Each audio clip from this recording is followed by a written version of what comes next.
Snuggle up and let me read you a little something.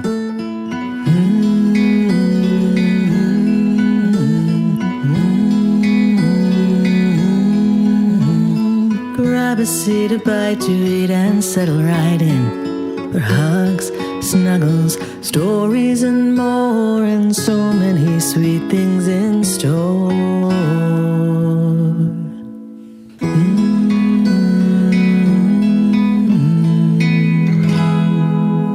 Welcome to Afternoons with Mimi. Great job. All right, stir just a little more. Okay, you ready? Dump this right in. Yep. Stir, stir, stir. Good job. Can I put some of these tomatoes in? That's what they're there for. How about these? Ooh, the hearts of palm. Sure, why not? And what else do we have to add, Mimi? Well, let's see. We've got the greens from the garden, the squash, the tomatoes, the hearts of palm, the beans, the herbs. We just need the dressing. Yes! Can I help make it? Absolutely. Grab that little empty container right there, and I will get the oil. All right, I'm going to help you pour it. We're going to pour right up to this line right here. Steady, steady. All right, great. And now the vinegar. And that goes to here? Perfect. You've got it. Now squeeze this. An orange?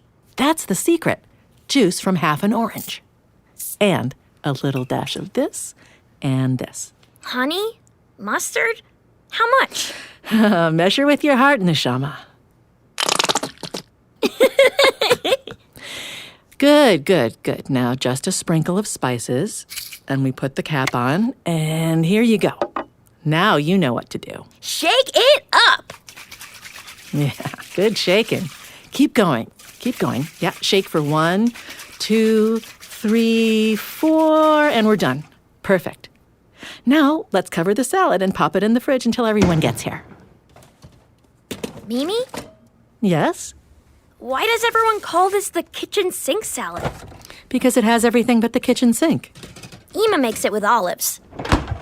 Yes, and Uncle Joel leaves out the tomatoes but adds watermelon and cilantro. And when Big Cousin Shelley makes it, she puts so much fancy cheese in it. Yeah, she does. Everyone in our family puts their own spin on this recipe, and that's the fun of it. I still don't really understand why we call it the kitchen sink salad.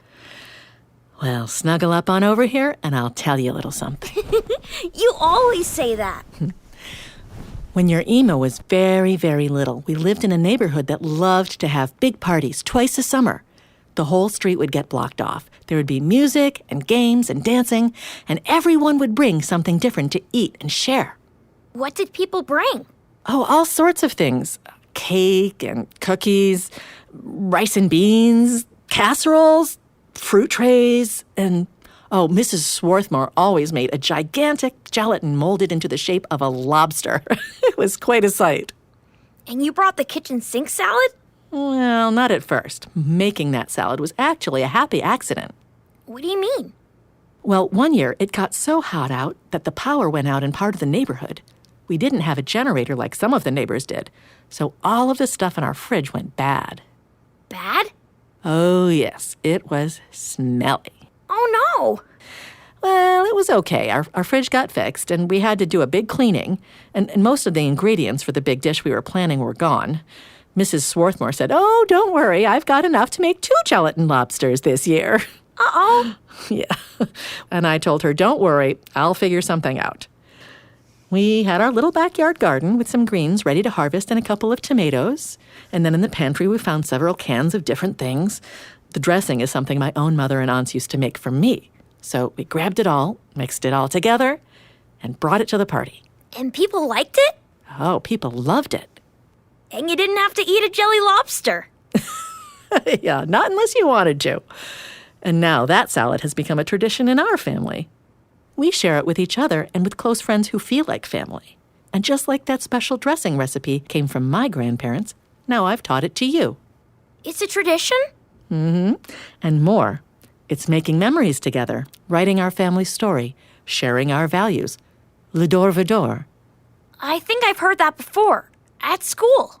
Yes, it means from generation to generation. Some people like to think of it as building connections between the generations. Every time we say the Shabbat blessings together, share a holiday meal, a story, that's L'Dor V'Dor. Was it L'Dor V'Dor when we made my brother's tzedakah box? Exactly. And when we sang Someone to Watch Over Me? You got it. And when we shake up this dressing and make this funny salad? Exactly. And when we bring it outside for a family barbecue on a beautiful spring day. Are you ready to finish setting up? I think I am. All right, let's go then, my darling. Everyone will be here soon.